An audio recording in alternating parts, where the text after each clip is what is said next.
Hi everyone. I hope you can hear me. Um,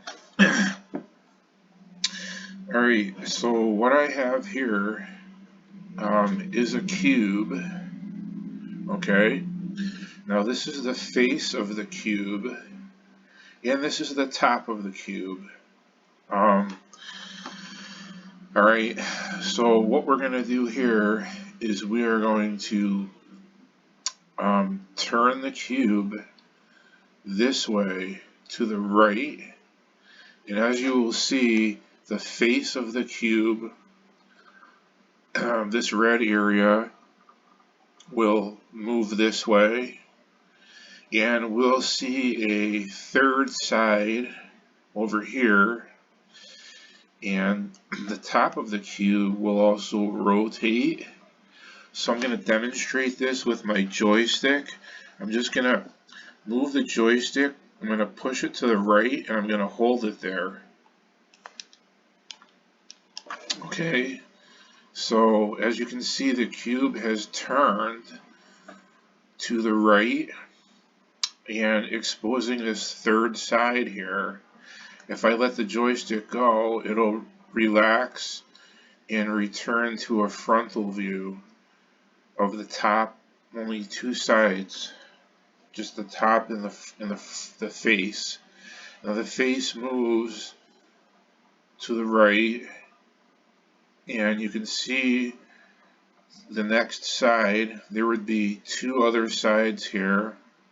So there's 6 sides to a cube. There's a top, a bottom, which we can't see, and 4 sides, 2 of which we can see by rotating the cube. Okay. Now I'm going to rotate it in the opposite direction so that the face is going to go to the left, and it's going to expose the last side, I believe. Actually, not the last side, but this side here. Okay, here we see the face. Now we see this side to the left and the face. I'm going to move it the other way so that we can see this side, and the face is going to move to the left. And it does with the joystick. Okay, our face is going this way. It's just a half turn, okay?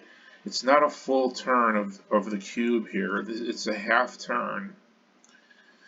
So the face is going this way, and this face here that we can't see right now is coming into view. And the top rotates once again into a diamond shape. So this is one way we can use our color computer, 102 or a TRS-80, to analyze a cube solid. Okay. Now you could enhance it more, and we could get more sides to do this. We could have another rotation so that the cube would go around, all the way around. That would take a lot longer for me, so I just did it this way to save time.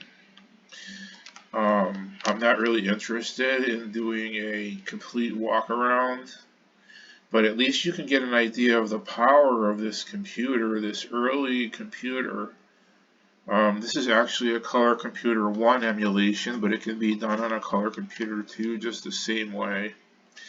And this is an early to mid 1980s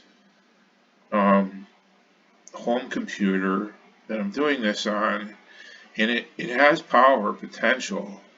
I mean, this is quick. See how quick this is? There's no lag time whatsoever.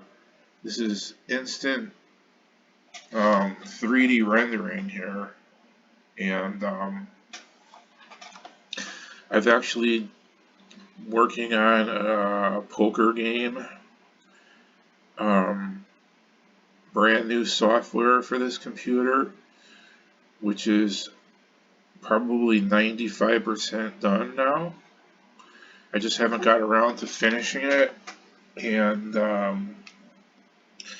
I've also taken and incorporated some Nintendo NES, the 8-bit original system that came out in the mid to late 80s that everyone had, with games like Super Mario Brothers and Zelda and The Adventure of Link.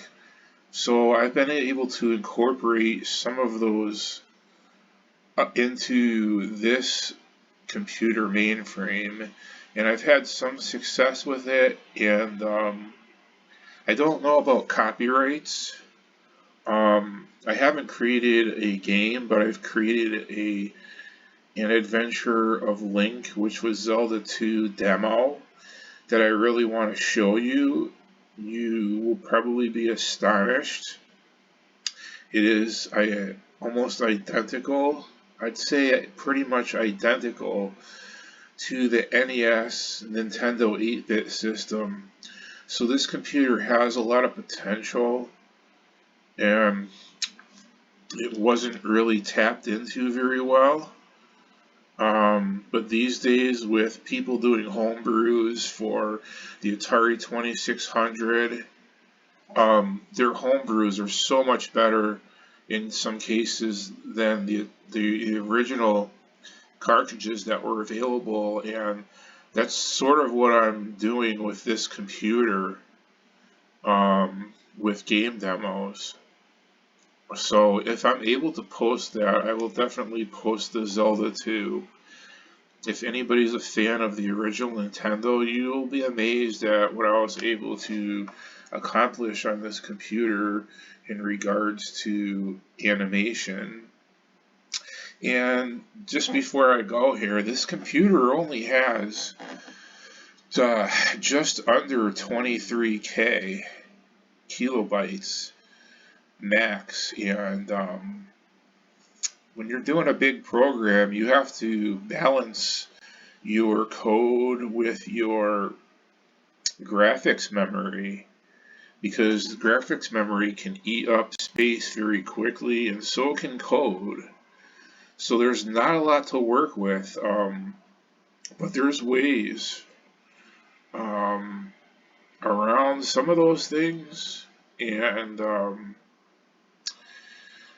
I wish I had more knowledge about the disk drive for this computer. If anybody knows about that, let me know, leave a comment.